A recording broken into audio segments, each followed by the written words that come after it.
आगे द्विविस्थापन समझ में आ गया।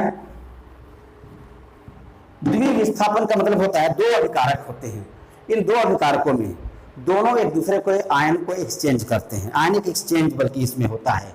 देखिए द्विविस्थापन में जैसे सोडियम सल्फेट है Na2SO4, ये एक साल्ट है Na2SO4। अगर यदि हम इसमें बेरियम क्लोराइड BaCl2 मिलाते हैं तो ये बेरियम जो है सोडियम को विस्थापित कर देगा और ये बना देगा यहाँ पर BaSO4 प्लस NaCl बन जाएगा, ये बन जाएगा 2NaCl, ये Cl है NaCl। तो बेरियम ने सोडियम को विस्थापित किया और सोडियम ने बेरियम से क्लोरीन विस्थापित किया, तो ये सोडियम सल्फेट की जगह बेरियम सल्फेट बन गया और जो सोडियम जुड़ा था सल्फेट के साथ ये बेरियम को विस्थापित करके क्लोरीन के साथ जुड़ करके NaCl बना दिया। ये हो गया आपका द्विविस्थापन। दोनों का, इसका भी विस्थापन हुआ, इसमें इसका भी विस्थापन हुआ, जबकि विस्थापन क्रिया में केवल एक पदार्थ का दूसरे के द्वारा विस्थापन हो रहा था। अब आते हैं हम नेक्स्ट पॉइंट पर, उपचयन मतलब ऑक्सीकरण। ऑक्सीकरण अपचयन, कोई भी रासायनिक आयनिक अभिक्रियाएं होती हैं उसमें ऑक्सीकरण और अपचयन दोनों साथ साथ चलते हैं। दोनों साथ साथ चलने की इस प्रक्रिया को हम एक नया नाम देते हैं, क्या है, रिडॉक्स रिएक्शन। जैसे कैल्शियम ऑक्साइड और हाइड्रोजन CuO, ध्यान दीजिएगा CuO कैल्शियम ऑक्साइड, इसमें हाइड्रोजन भी प्रभावित करते हैं।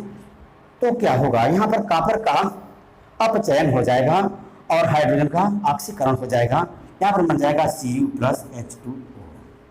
तत्व से ऑक्सीजन के जुड़ने को ऑक्सीकरण और हाइड्रोजन के जुड़ने को अपचयन करते हैं।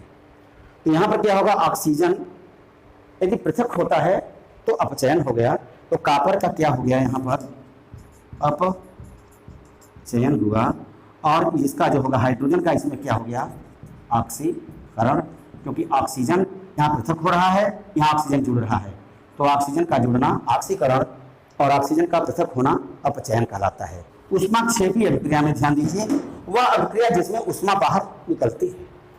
बहुत सी अभिक्रियाएं हैं, कुछ एग्जाम्पल आपको मैं दे रहा हूं। जैसे अमोनिया का निर्माण में नाइट्रोजन और हाइड्रोजन, ये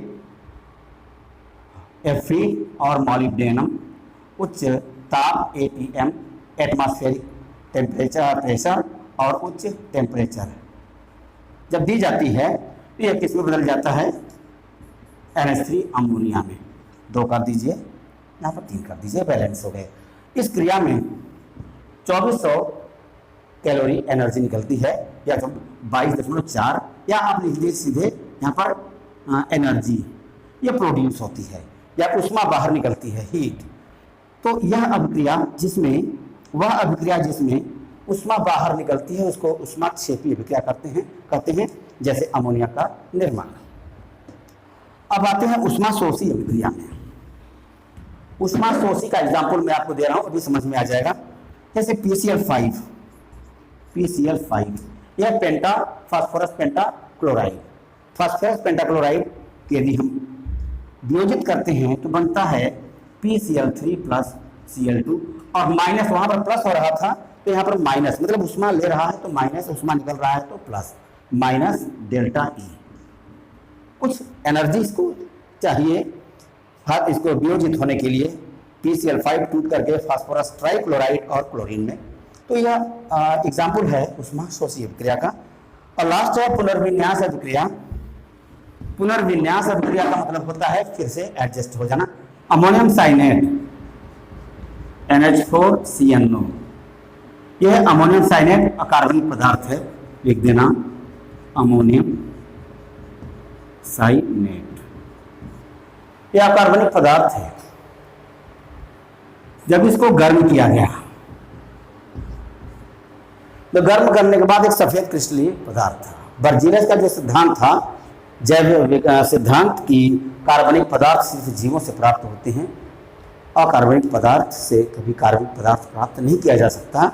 लेकिन वोलर ने ये प्रयोग करके बताया कि नहीं, ये अकार्बनिक पदार्थ भी कार्बनिक पदार्थ में बदले जा सकते हैं, और यूरिया जैसे पदार्थ को हम लैब में भी बना सकते हैं।